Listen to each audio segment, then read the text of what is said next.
Yeah. Good evening, everyone. This is the continuation lecture of limit.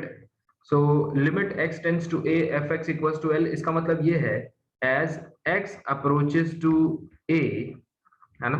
Last lecture में हम लोगों ने देखा था approaches to a, fx must approach to a fixed value, a certain value l. और अब जो इंपॉर्टेंट लाइन लिखने जा रहा हूं वो ये है l from all possible directions, all possible path, है ना? जितने भी पॉसिबल पाथ हैं, r में कितने हैं? 2 हैं। मतलब अगर आप किसी पॉइंट को अप्रोच करना चाहते हैं तो कितने पाथ हैं, है ना?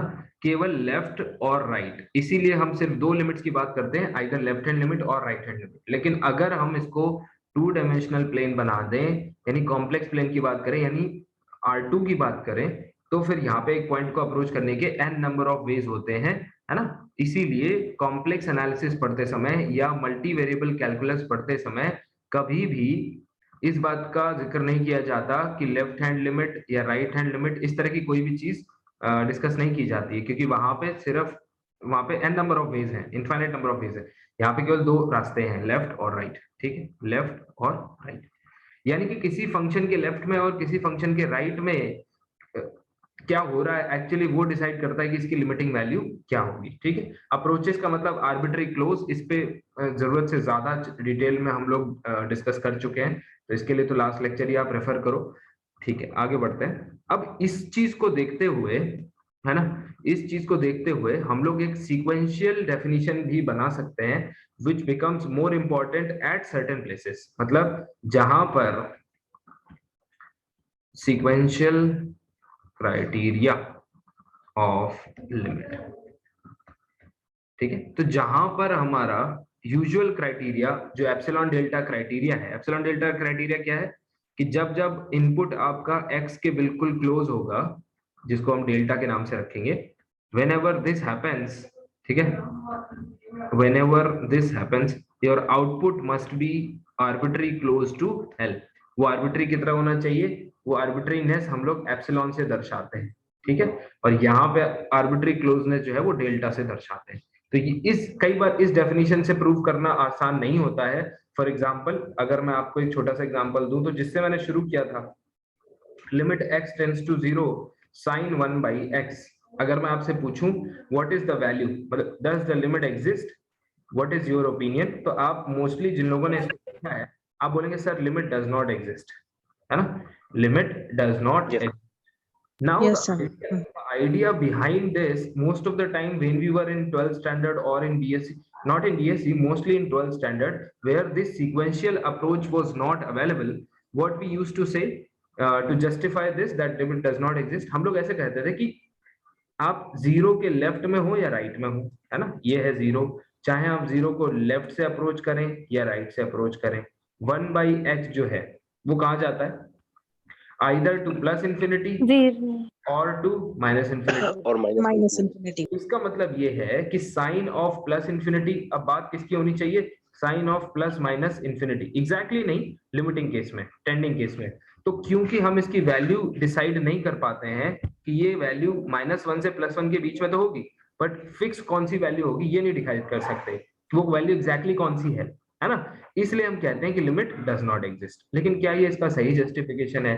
तो next question is, can we prove it using epsilon delta definition? Yes, but sequential criteria अगर हम लोग इस्तेमाल करें तो ये चीजें काफी आसानी से प्रूव हो जाती, right? So sequential criteria helps you a lot in while you are dealing with these kind of questions, ठीक है? क्या है वो sequential criteria, आइए देखते हैं। So sequential approach, या हम बोल सकते हैं sequential criteria, ठीक है? sequential approach of limit, यानी कि कब कहते हैं किसी सीक्वेंशियल अप्रोच से, कब कहते हैं? देखो, तो हम लोग क्या करते थे, किसी पॉइंट ए के बिल्कुल आसपास अगर आप अपना इनपुट रखते हैं, है ना, आसपास अपना इनपुट रखते हैं, तो जो आउटपुट होता था, है ना, वो इस एक्सिस पे एल के आसपास जमा हो जाता था, यही तो होता था। अगर एल को लिमिट कहना है तो, यानी एल की लिमिट अगर एग्जिस्ट तो, ठीक है, अगर एल को अपनी लिमिट एग्जिस्ट करानी है तो कुछ ऐसा हो जाया करता था, है ना, ऐसा हो जाता था। अब अगर मैं इसी को आपसे कहूं कि किसी पॉइंट को, मैंने आपको कल भी कहा था, किसी पॉइंट को, इसको देख रहे हो आप, किसी पॉइंट को अप्रोच करने के लिए वो कौन सी व्हीकल होती है जिससे आप किसी पॉइंट को अप्रोच करते हैं? तो रियल लाइन पे, याद रखिए, रियल लाइन पे किसी पॉइंट को अप्रोच करने के लिए जो व्हीकल इस्तेमाल होती है उसको क्या कहते हैं? सीक्वेंस, सीक्वेंस, सीक्वेंसेस, है ना, उसको कहते हैं सीक्वेंस। सीक्वेंसेस। तो जैसे आप limit x approaches to a fx, है ना, means as x approaches to a, ऐसे लिखते हैं ना, as x approaches to a your fx must approach to l। अब ये जो चीज है, ये जो अप्रोच है, ये कैसे होती है? तो ये होती है वाया सीक्वेंसेस। सिमिलरली यहाँ पे भी ये जो अप्रोचिंग वाला चीज है ये सीक्वेंसेस से होता है। फॉर एग्जांपल, अगर आपको रियल लाइन पे जीरो को अप्रोच करना है तो आप क्या करते हो? आप कोई सीक्वेंस 1/n ले लेते हो, इस पे बैठ जाओ, ये आपको जीरो पे ले जाएगा, है ना, या फिर किसी सीक्वेंस 1/n² पे बैठ जाओ, वो आपको जीरो पे ले जाएगा, या फिर 1/n पाई पे बैठ जाओ, वो आपको जीरो पे ले जाएगा, है ना। ये सारी चीजें आपको इवेंचुअली जीरो पे लेके चली जाएंगी, ये सारे व्हीकल आपको जीरो पे लेके जाते हैं, है ना। ऐसा समझ लीजिए कि ये वो बस है जो आपको जीरो तक पहुंचाती है। फिर ये जो आउटपुट सीक्वेंस है ये हमें चेक करना पड़ता है, इसका बिहेवियर हमें चेक करना पड़ता है, और उसी हिसाब से हम लोग डिसाइड करते हैं कि लिमिट एग्जिस्ट करेगी कि नहीं करेगी। जैसे अगर मैं आपसे कहूं कि हमारा as x approaches to a, मतलब x is approaching a but, यानी input is very close to a but fx does not approach to l, क्या बोलोगे इसको? आपके हिसाब से क्या होना चाहिए? लिमिट डज नॉट एग्जिस्ट, है ना, limit does not exist. Limit does not exist. अब आपके भी जवाब नहीं दे दिया करूंगा, आपको भी इतनी भी कष्ट करने की जरूरत नहीं है। लिमिट डज नॉट एग्जिस्ट, ठीक है। अब यहाँ पे देखो, limit does not exist.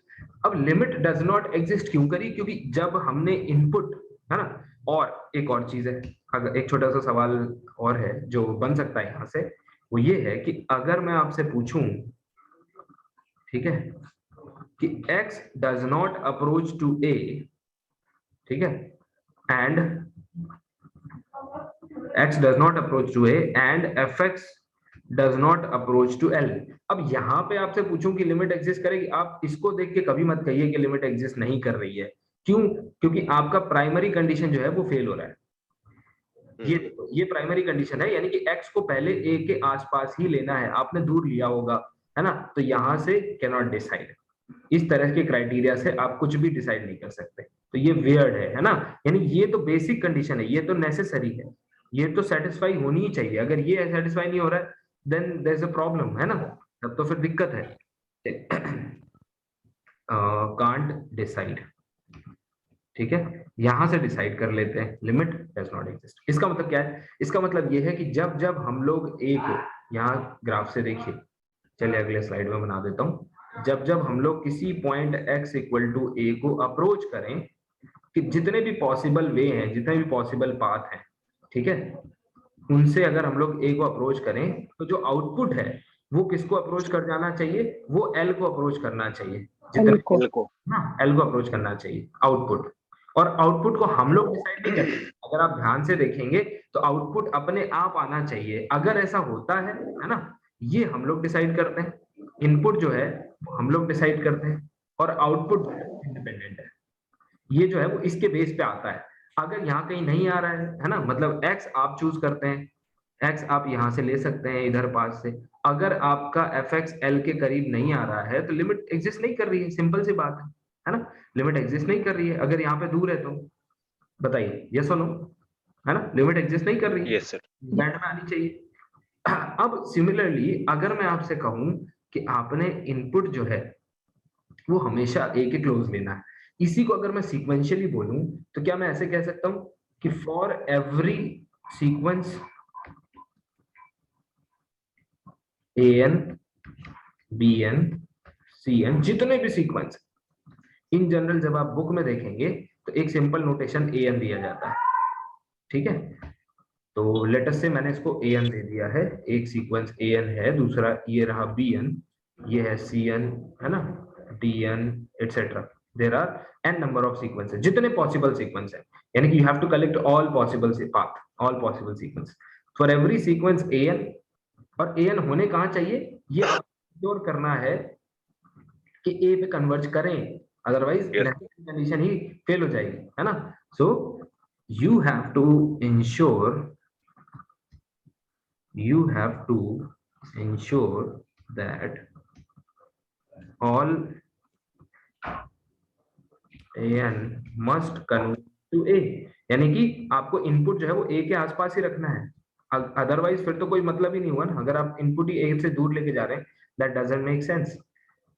For every, याद रखिए ये भी इंपॉर्टेंट है, यानी ऑल पॉसिबल पाथ, इसका मतलब क्या है, ऑल पॉसिबल पाथ। एक बार ये क्राइटेरिया दिमाग में फिट हो जाए, उसके बाद मेरे लिए ये काम आसान है, फिर कंटिन्यूटी, यूनिफॉर्म कंटिन्यूटी, सबके लिए क्राइटेरिया आप खुद बना सकते हैं, ठीक है। तो देखो, for every sequence n converging to a क्या होना चाहिए, जो आउटपुट सीक्वेंस, ठीक है, the output sequence, output f of a F of an. Yes, sir. F x की जगह मतलब F of an. एक्स की जगह वैल्यू देते हैं तो फंक्शनल वैल्यू मिल जाती है, यानी कि फंक्शनल सीक्वेंस जो है, the output sequence must converge to L. Must converge to L, तब हम कहते हैं L. ये है हमारा सीक्वेंशियल क्राइटेरिया ऑफ लिमिट, ठीक है। इसको हम लोग कहते हैं, ये जो व्हाइट बॉक्स में है इसको बंद कर लेंगे हम लोग, ठीक है, और ये हमारा बन जाएगा, ये बनेगा सीक्वेंशियल क्राइटेरिया। ये बहुत सारे इंटरव्यूज में पूछा जाता है डायरेक्टली, है ना, मेरे जानने वाले लोगों में पीएचडी इंटरव्यू में डायरेक्टली पूछा गया था, what is the sequential criteria of limit, can you explain a bit. That means आपको सिर्फ इतना नहीं बताना है, ये सब भी बताना है ना, ये डिटेल बतानी है। बहुत आसान चीजें हैं लेकिन नहीं पकड़ में आती है तो दिक्कत। सीक्वेंशियल क्राइटेरिया ऑफ लिमिट, अब देखो अगर ये बात पकड़ में आ गई है तो कंटिन्यूटी के लिए यहाँ पे क्या करोगे, एल की जगह पे एफ ऑफ ए कर दो, बस खत्म, है ना, होगी सेम चीज। इसीलिए एक बार मेहनत कर लो, एक बार अच्छे से समझ लो। अब देखो, कल जो सवाल मैंने आपसे पूछा था, ठीक है, उसका जवाब मैं आपसे पूछूंगा नहीं, खुद ही जवाब दे देता हूँ उसका। क्या पूछा था मैंने कि मान लीजिए, ठीक है, ये ढेर सारे सीक्वेंसेस जो हैं, जो जो ए पर कन्वर्ज कर रहे हैं, ठीक है, इनमें से एन है, एन है, एन है, एंड सो, ठीक है, a n b n c n converge कर रहे हैं, ठीक है, ए कन्वर्ज कर रहे हैं, but there exist a sequence से dn, ठीक है, converging to a such that, देखिए कितना एलिमेंट्री क्वेश्चन था, आप खुद समझ जाएंगे उसका जो लेवल है क्वेश्चन का, such that f of dn, यानी कि जो फंक्शनल सीक्वेंस है, does not converge, मतलब कन्वर्ज नहीं करता है, या फिर और कन्वर्ज, या फिर मैं बोलूं कन्वर्ज करता भी है तो किसी और नंबर पे कन्वर्ज कर जाता है, मतलब does not converge to L. मतलब पहले तो ये नेचर की बात हो रही है, यहाँ पे कौन सी बात हो रही है कि डज नॉट कन्वर्ज मतलब ऑसिलेटरी और डाइवर्जेंट, ठीक है। तो यहाँ नेचर इस तरह का हो, अगर कन्वर्ज करे तो एल पे ना करे तो क्या होगा, ये सवाल है, ठीक है। तो इसका बड़ा सीधा सा मतलब, इसमें से एक सीक्वेंस पिक हो रही है तो बड़ा सीधा जवाब है कि सर ये क्राइटेरिया फेल हो जाएगा, क्योंकि इस क्राइटेरिया के हिसाब से अगर कोई सीक्वेंस वो ए पे जा रही है तो उसका आउटपुट सीक्वेंस वो एल पे ही जाना चाहिए, तभी लिमिट एग्जिस्ट करती हुई कही जाएगी, ठीक है। तो इस केस में क्या कह सकते हैं, इस केस में कह सकते हैं sir limit does not exist. तो मैं पूछूंगा कि यार एक बात बताइए, आप लोग डिस्कस कर रहे हैं कि लिमिट डज नॉट, इतने सारे सीक्वेंस हैं, इनफाइनाइट सीक्वेंस हैं, उनमें से सिर्फ एक ने ही तो ऐसा किया है, एक ही तो है, एक के लिए आप लिमिट डज नॉट एग्जिस्ट बोल रहे हैं। आप कहेंगे सर फॉर एवरी का निगेशन क्या होता है, यहाँ लिख लीजिए, फॉर एवरी का निगेशन देयर ही होता है There exists. Negation of for every, यानी अगर कोई बात हर एक के लिए ट्रू है, जैसे मैं बोलूं कि एवरी फ्रूट, मान लीजिए आप फल खरीदने के लिए जाते हैं और दुकानदार को पूछते हैं भाई फल कैसे हैं इस बॉक्स में, तो बोलता है every piece is very nice और वेरी मच नाइस, है ना। तो आपको आपको अगर पूरे बॉक्स में एक भी फ्रूट ऐसा मिल जाए जो खराब है, तो क्या उस दुकानदार की बात गलत हो गई, मतलब स्टेटमेंट जो है वो Yes, sir. Yes, sir. Negate हो गया। Yes, yes. इसीलिए यहाँ पर सिर्फ एक सीक्वेंस के मिल जाने भर से पूरी लिमिट का खात्मा हो जाता है। ठीक है, तो इसका मतलब ऐसे केस में it implies limit does not Does not exist. At all, Exist. Does not exist at all. अब देखिए इसका एक उदाहरण है, इसका एग्जांपल अगर आपको देखना है, अगर मैं कहूं कि डिस्कस, देखना छोटी छोटी चीजों से हम लोग सीखेंगे, उम्मीद करता हूं कि आपको समझ में आएगा। बड़ी चीजें आप नहीं भी कर पाते हैं तो कोई दिक्कत नहीं है, जो करा रहा हूं वो समझ में पहले आना चाहिए। ठीक है, discuss limit x tends to 0 1 by x। ठीक है, क्लियरली आप लोग इसका आंसर या फिर क्या बोलते हैं इसका answer, limit does not exist. Does not exist. Does not exist. 12 का भी बच्चा बोलता है क्यों, रीजन, तो आप रीजन बोलते हैं सर जैसे ही हम लोग चाहे लेफ्ट से हो या राइट से हो जीरो को अप्रोच करते हैं, तो जो आउटपुट है वो किसको अप्रोच करने लगता है, वो आइदर माइनस इन्फिनिटी को अगर लेफ्ट से है तो, और प्लस इन्फिनिटी को। Plus infinity. ठीक है, लेकिन आपको क्या लगता है ये जस्टिफिकेशन ट्रू है, मतलब इतना लिखने से नंबर मिल जाएंगे? नहीं, या तो आप इसको एप्सिलॉन डेल्टा से प्रूव करिए, है ना, तो उसको भी देखना पड़ेगा, है ना, या फिर आप जो है Sequential criteria. क्राइटेरिया लगाइए, है ना।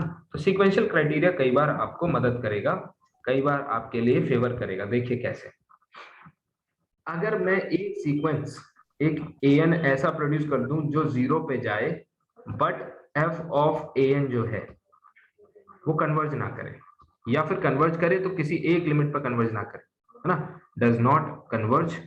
अगर मैं ऐसा कुछ प्रोड्यूस कर दूं तो क्या काम हो जाएगा, यस और no? Yes, sir. Yes, yes, sir. तो अब देखिए बिल्कुल बिल्कुल सोचिए कि कौन सा एग्जांपल बन सकता है इसके लिए, बिल्कुल एलिमेंट्री फर्स्ट चीज जो आपने सीखी थी, कोई an बनाओ। 1 upon n. बिल्कुल सही, बिल्कुल 1 upon n. या बिल्कुल सही, 1 upon n कन्वर्जिंग टू 0, है ना। एंड फंक्शनल सीक्वेंस अगर आप लेते हैं f ऑफ an तो वो क्या बनेगा भाई, Does sir n। n. Diverging 1 sequence. upon. देखिए 1 अपॉन, यही तो बनेगा 1 upon 1 upon n, Yes, yes. है ना, फंक्शन है ना आपका। और ऊपर जी yes, sir. Yes, sir. Yes. Diverges Function 1 by x n बनेगा. And it diverges. एक एग्जांपल से आपने प्रूव कर दिया, एक काउंटर एग्जांपल से आपने प्रूव कर दिया, क्योंकि ये डाइवर्ज कर रहा है, hence limit does not exist. ठीक है, यही तो फायदे हैं, डज नॉट एग्जिस्ट। आइए एक और एग्जांपल करें। ठीक है, एक और एग्जांपल करें। मान लीजिए मैं आपसे कहूं discuss limit x tends to 0 sin 1 by x। ठीक है, ये शायद मैंने पीछे इस पे चर्चा शुरू की थी, ये है। ठीक है, तो यहाँ से आप जो 12th का आर्गुमेंट है वो ये है कि हम इसकी वैल्यू एक फिक्स वैल्यू नहीं होगी, it will be a value oscillating between -1 and +1 since we can't decide. So ये हो गया, ठीक है। लेकिन अगर आपको इसको अच्छे से प्रूव करना है, रिग्रेस तरीके से प्रूव करना है, तो इसको आपको सीक्वेंशियल क्राइटेरिया से प्रूव करना चाहिए। सो मेरा क्वेश्चन है, या तो आप एक ऐसा सीक्वेंस प्रोड्यूस करें जो 0 पे जा रहा हो but f of an converge ना करे, ये है पॉसिबिलिटी नंबर 1। ठीक है, डज नॉट कन्वर्ज। बताओ भाई, पॉसिबिलिटी नंबर 1 है? ठीक, Yes, sir. Possibility number 2, possibility number 2 है एक सीक्वेंस an लें, ठीक है, इसके लिए f ऑफ an जो दूसरा सीक्वेंस है वो लेटेस्ट से कन्वर्ज कर रहा है, अगर कन्वर्ज कर रहा है, ठीक है, तो वो एल पे कन्वर्ज कर रहा है। और दूसरा सीक्वेंस bn लें जो 0 पे जा रहा हो, क्योंकि 0 पे तो जाना ही है ये पॉइंट इसकी वजह से, ठीक है, 0 पे तो जाना ही है। And it implies F of bn नाम का जो आउटपुट सीक्वेंस आए वो किसी और एल प्राइम पे कन्वर्ज कर जाए। एंड एल और एल प्राइम अनइक्वल हैं, ये सेम नहीं है। इसका मतलब क्या होगा कि दो डिफरेंट सीक्वेंस an और bn, यानी इनपुट आपने क्लोज लिया किसके A, लेकिन जो आउटपुट दिख रहा है l, वो एक बार तो l पे जा रहा है और दूसरे बार किसी दूसरे नंबर l। L dash. तो क्या इस केस में लिमिट एग्जिस्ट करना है बोलेंगे आप? ऐसा नहीं है, है ना? No, sir. क्यों? क्योंकि नो सर। पूरा क्लस्टर है, पूरा का आउटपुट है, वो हर केस में l पे ही जाना चाहिए। तो ये दो केस हैं जिसमें आप लिमिट डज नॉट एग्जिस्ट बोलते हैं। इन जनरल भी यही दो केस हैं। तो इन जनरल, ठीक है, इन जनरल भी यही दो पॉसिबिलिटी हैं। हर क्वेश्चन में आपको अगर लिमिट डज नॉट एग्जिस्ट दिखाना है तो you have to show via either of these two, either one और टू, ठीक है। लिमिट, आंसर है इसका does not exist, does not exist. In general these two are the criteria to prove that limit does not exist। चलिए ये ठीक है। अब आपका अगला टास्क ये है, अगर आपको पता है तो इनमें से कोई एक करके दिखाइए इस क्वेश्चन में, ठीक है। मैं आपको 60 सेकेंड दूंगा, आराम से टाइम ले लीजिए और इसमें से कोई एक करके दिखाइए। या तो ऐसा कुछ बना दीजिए जो एग्जिस्ट ही ना करे, जैसा पिछले क्वेश्चन में किया गया, ये है ना, n बन के आ गया, ये है ना। और या फिर है ना, और या फिर कुछ ऐसा प्रोड्यूस करिए जिसमें दो डिफरेंट लिमिट आ रही हो। तो कोशिश करिए, मुश्किल है मिलना, लेकिन अगर मिलेगा तो इट विल बी ग्रेट, ठीक है। Try this. देखिए अब मैं आपको इस क्वेश्चन को, ना सिर्फ इस क्वेश्चन को बट इन जनरल एक साइन के नेचर के बारे में बताता हूँ। ये देखिए साइन के ग्राफ को अगर आप ठीक से देखें, ठीक है, ये अगर आप देखें sine of x something like this, you can observe certain oscillations. तो आप ये पाएंगे कि एक फिक्स वैल्यू पर ये 1 देता है हर बार, है ना। Yes sir. 1 देता है। ऐसे ही एक ये 1, ऐसे ही एक फिक्स वैल्यू पर, है ना, एक मतलब एक पीरियोडिक वैल्यू के बाद ये -1 भी देता है। अगर आप नोटिस करें तो ये -1 का पॉइंट है, ये पॉइंट पे -1 देता है, फिर से इस पॉइंट पे -1 देता है, ये पॉइंट फिर से -1 का है, ये पॉइंट भी -1 का है। ये कौन से हैं ये बड़ी आसानी से आप पता लगा लेंगे। ये जनरल इनका स्ट्रक्चर क्या है। फिर 0, ठीक है, 0 भी देता है।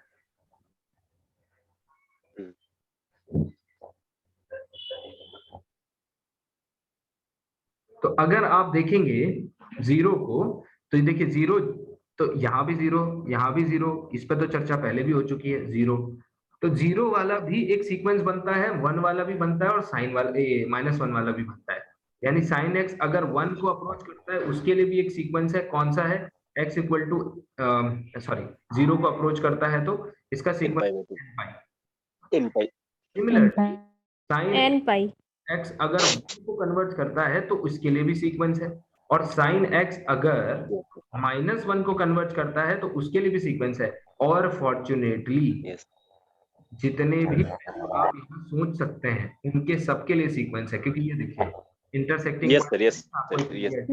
तो उसके लिए भी सीक्वेंस है, सबके लिए पीरियडिक आ जाएगा। हाँ, लेकिन मेनली आप ये 3 याद रखिए क्योंकि इन्हीं का इस्तेमाल आपको बार बार करना है। तो अगर आप यहाँ देखेंगे तो आई थिंक ये है 2n + 1 pi by 2 sir, 2n + 1 π/2। और -1 को अगर आप देखेंगे तो -1 एक बार चेक कर लीजिएगा। 2n-2 अच्छा -1 π/2 है क्या? ठीक है, एक बार देख लीजिएगा, है ना, इसको चेक कर लीजिएगा। अब इनका इस्तेमाल हम लोग सिमिलरली कॉस में भी होता है, ठीक है। So similar behaviour you can observe in cos also. तो ये कुछ इंफॉर्मेशन है, similarly you can observe this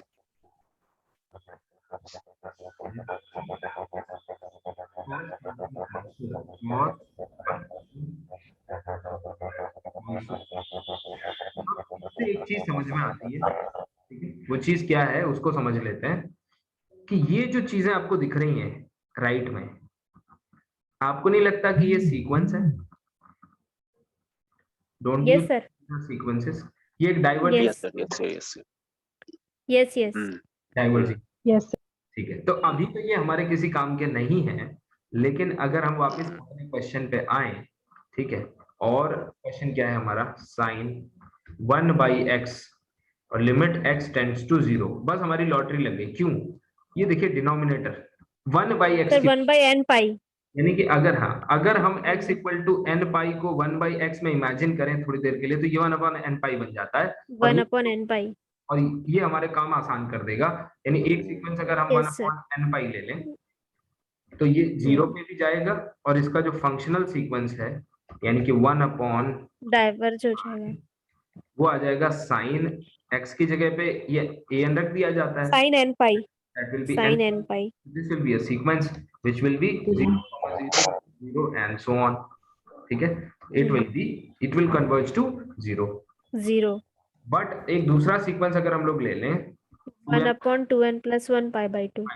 क्यों हम 1/, में ले रहे हैं? बिकॉज हमें 0 पे कन्वर्ज करने वाला चाहिए, ये जस्ट बिकॉज ऑफ दिस, ठीक, इसलिए हम इस तरह के ले रहे हैं। अगर यहाँ पे लिखा होता x टेंड्स टू इंफिनिटी, तब क्या करते? n तो फिर हम एज इट n pi. रखते, n पाई रखते, n pi लेते. है ना? Yes, sir. या फिर n पाई से काम नहीं बनता तो कुछ और सोचते, लेकिन 1/, में तो नहीं ले पाते, है ना? तो ये इन जनरल मैं आपको आइडिया बता रहा हूँ कि कैसे इसको देखना है। चलिए अब देखिए इससे क्या होगा, ये बड़ा इंपॉर्टेंट क्वेश्चन था, है ना, क्योंकि इसने आपको तरीका भी सिखाया है। इससे क्या होगा, इस f ऑफ bn आप निकालेंगे, यानी f of 1/, 2n plus 1 pi by 2. pi by 2, ये क्या आ जाएगा, Sin of 2n plus 1 pi by 2. 1 pi by 2, and यहाँ से क्या बनेगा 1, 1, ये कौन सी सीक्वेंस, क्योंकि हर n के लिए एक 1 ही देगा ना, and it will converge sir to, minus, sir -1 भी इसमें आ जाएगा। सर -1 भी इसी में ही आ जाएगा ना सर, n की वैल्यू अपन पुट करेंगे तो 3 pi by 2, 5 pi by 2 ये सब आएंगे तो 3, तो ये -1 आता है क्या? I am not sure. Yes, नहीं -1 भी आएगा सर, +1 भी आएगा, दोनों भी आएंगे सर। हाँ दोनों आएंगे। होल्ड ऑन सर इसमें अगर 4n + 1 रख देंगे ना तो सिर्फ पॉजिटिव साइड को डिनोट करेगा। हाँ वही, तो that you have to check, है ना? अच्छा, ये आपको देखना है, ये आपको देखना और है 4n -1 कर देंगे तो नेगेटिव साइड y एक्सिस के नीचे आ जाएगा सर, तो हो जाएगा सर एक -1 एक +1। तो 4 अगर लिख देंगे तो 4 जो है दैट विल सर्व 4 लिखा तो +1, दैट यू कैन चेक, है ना? आपको it's up to you, okay sir. These are the minor things you have to check, है ना, कि किस पे आ रहा है ये 4, और ये वाला भी चेक कर लीजिएगा माइनस पे आ रहा है कि नहीं, है ना? 4n -1 हो जाएगा सर उसके लिए। तो ये कन्वर्ज कर रहा है 0 पे और ये कन्वर्ज कर रहा है 1 पे। By criteria number 2 which we have mentioned here, by this criteria आपका लिमिट एग्जिस्ट नहीं करेगा। So by this criteria, so by 2 limit does not, बात खत्म हो गई, लिमिट डज नॉट एग्जिस्ट। अब एक और इंटरेस्टिंग क्वेश्चन मैं आपको दिखाऊं, अगर मैं आपसे पूछूं, ठीक है, okay, limit does not exist आ गया, यहाँ पर आपसे एक सवाल पूछ रहा हूँ, हम लोग exist sorry does not exist की ही बात कर रहे हैं, है ना? चलो एक काम ये भी कर लेते हैं, limit x tends to 0 sin x, ठीक है, limit x tends to 0 sin x, sequential criteria से प्रूव करो कि लिमिट एग्जिस्ट कर रही है।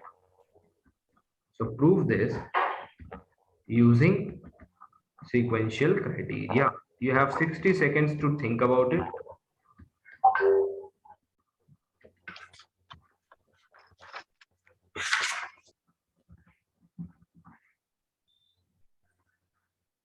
चलिए अब देखिए, इसको प्रूव करने के लिए अगर मैंने आपको काम दिया था तो आप शायद कुछ ऐसे sequences 1 by n, Yes, sir मैंने 1 by n से किया सर, फिर से okay 1 by n will not serve the purpose। 1 by n करेंगे सर, फिर वो no 1 by n will not serve the purpose here, है ना?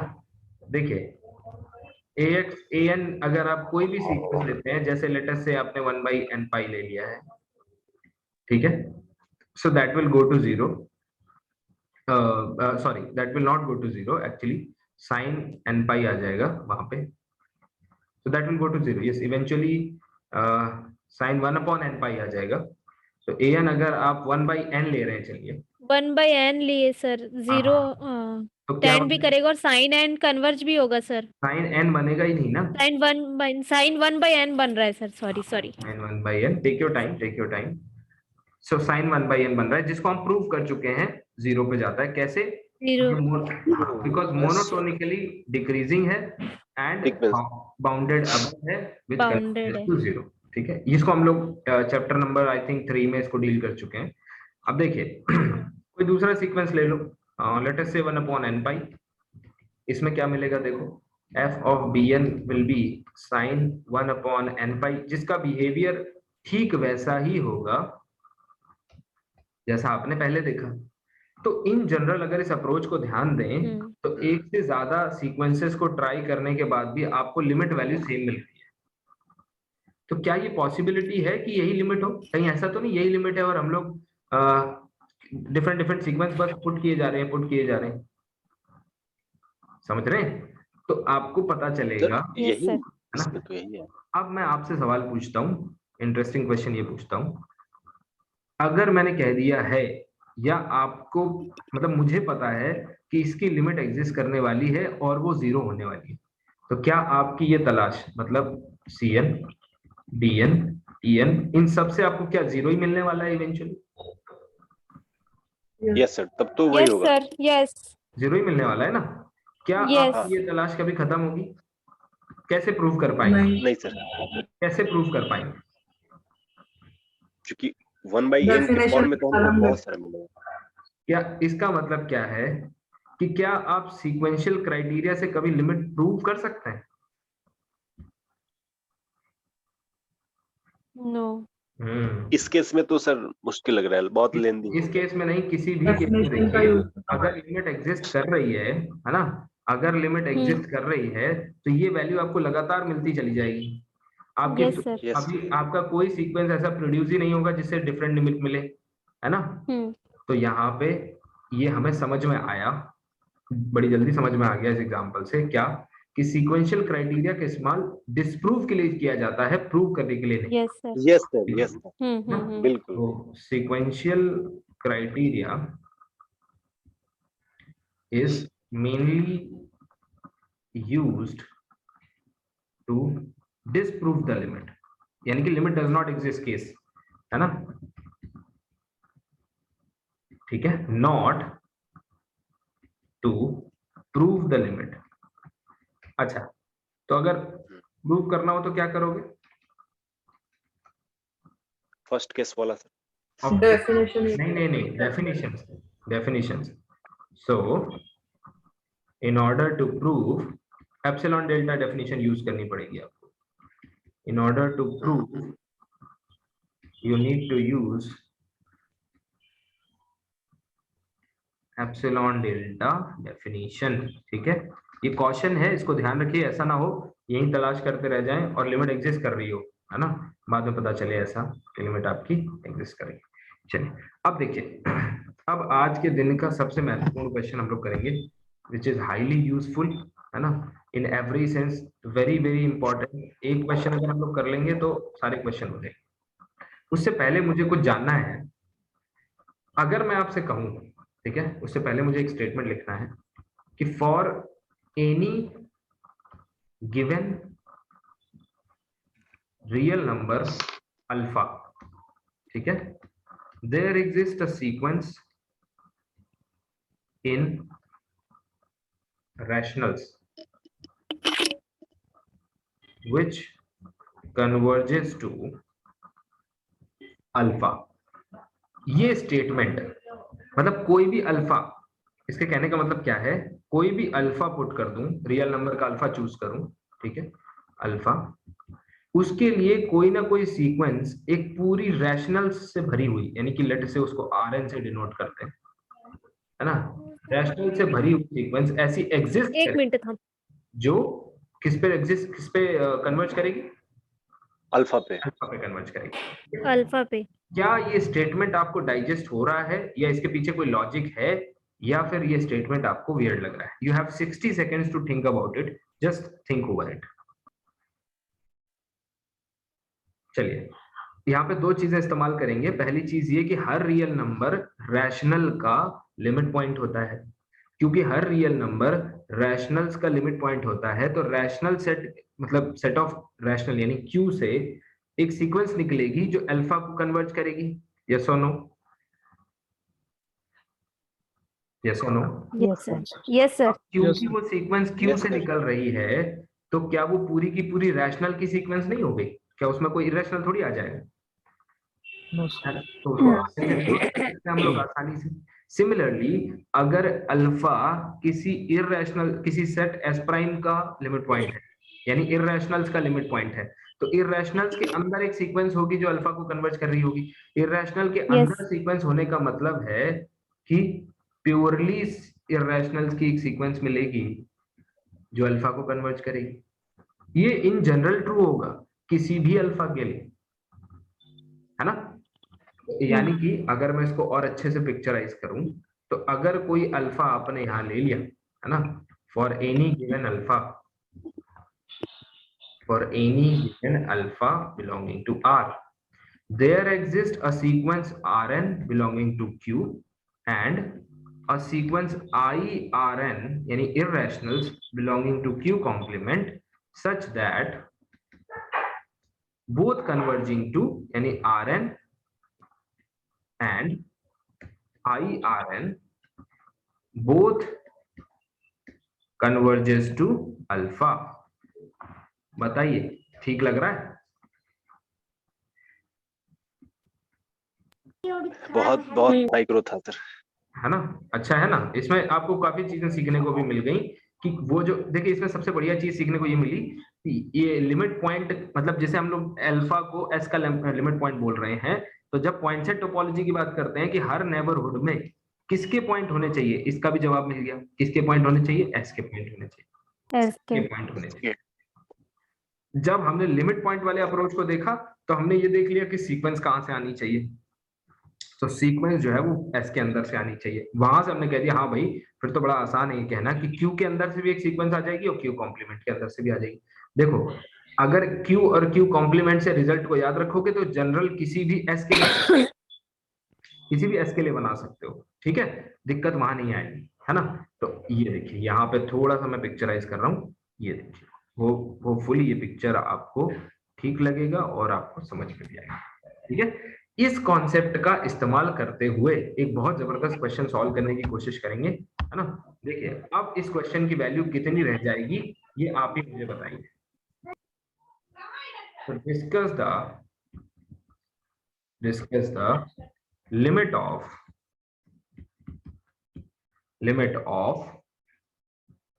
डिरिचले फंक्शन।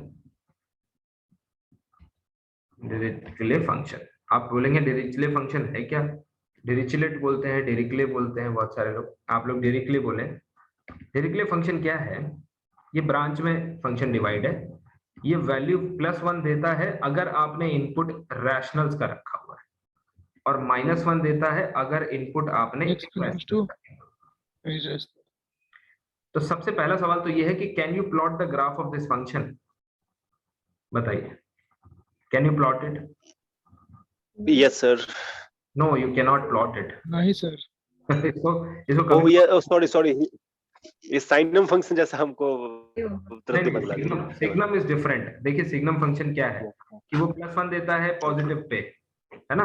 अगर आप सिग्नम अब तो पॉसिबल है। एक्स को देखना चाहें तो ये 1 होता है जब एक्स पॉजिटिव होता है, 0 होता है जब एक्स इक्वल टू 0, और -1 होता है जब एक्स लेस देन 0। तो इसको प्लॉट करना तो खैर आसान काम है कि जब आप पॉजिटिव पे होंगे तो यहाँ ओपन रखिए और 1 बना दीजिए, ये हो गया 1।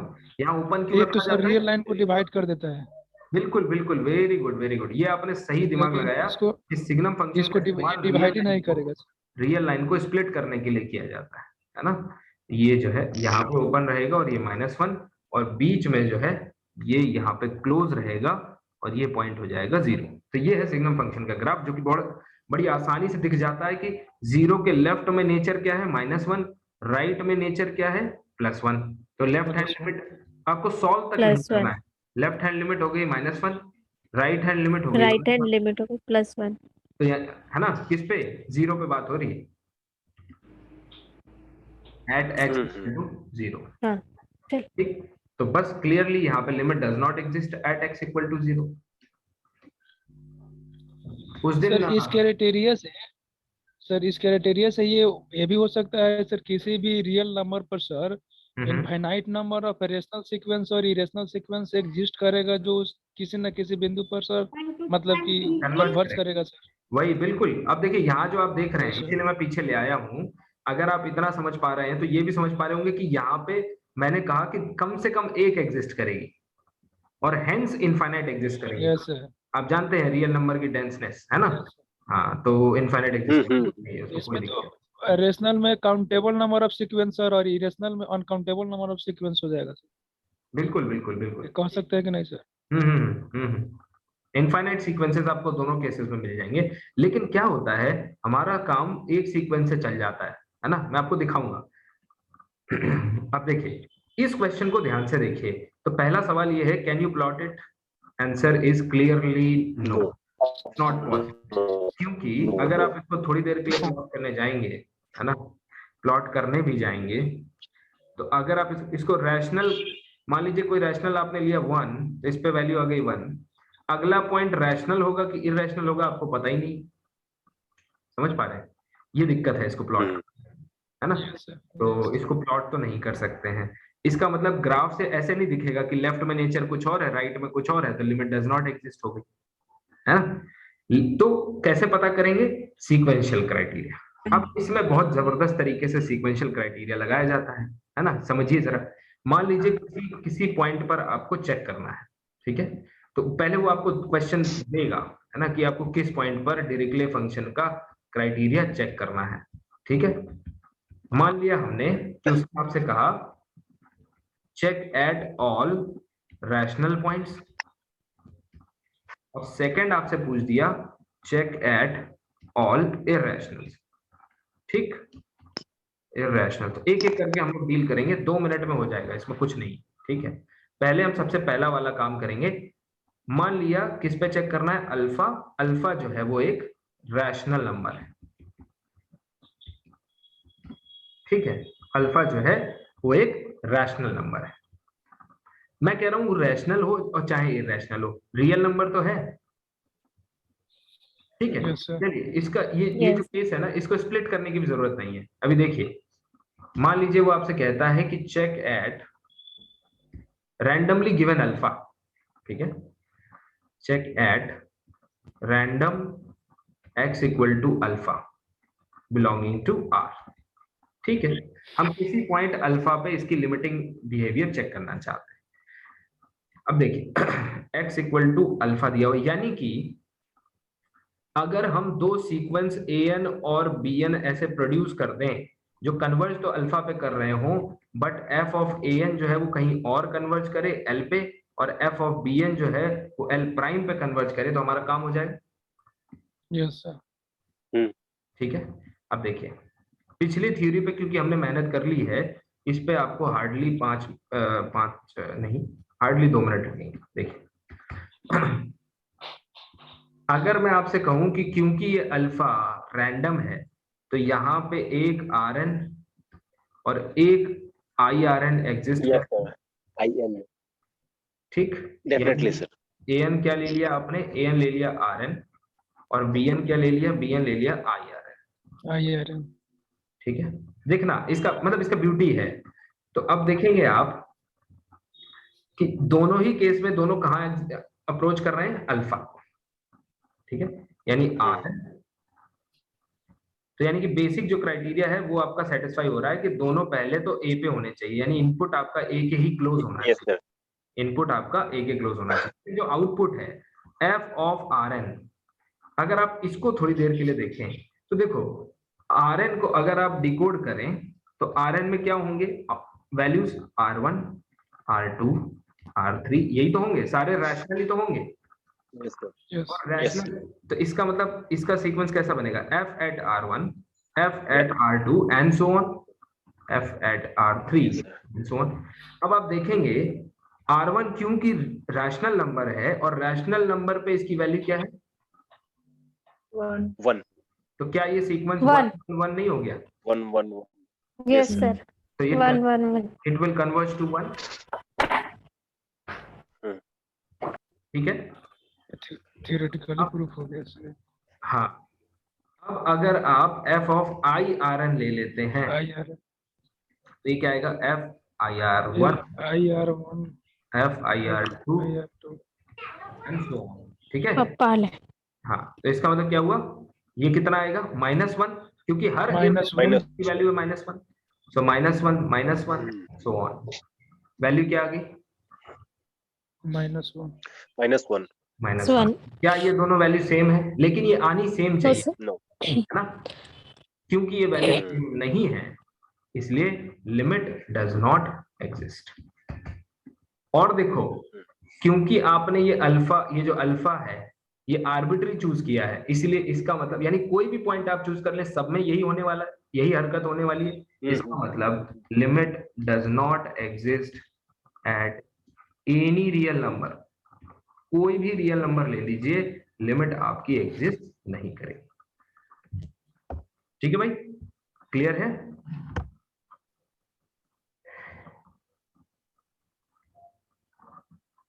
Yes, sir. Yes, sir. Yes, sir. Okay okay, very good. चलिए फिर कल मिलते हैं कुछ और सवालों के साथ और सीक्वेंशियल क्राइटेरिया को का पोस्टमार्टम थोड़ा और करेंगे, है ना? धीरे धीरे और सीखेंगे. इसको अच्छे से इम्प्लीमेंट करिए, कुछ अलग अलग क्वेश्चंस पे इम्प्लीमेंट करना और देखना क्या हो रहा है. बुकलेट पढ़ते जाइए और लेक्चर्स को फॉलो करते जाइए. Thank you for joining. See you all.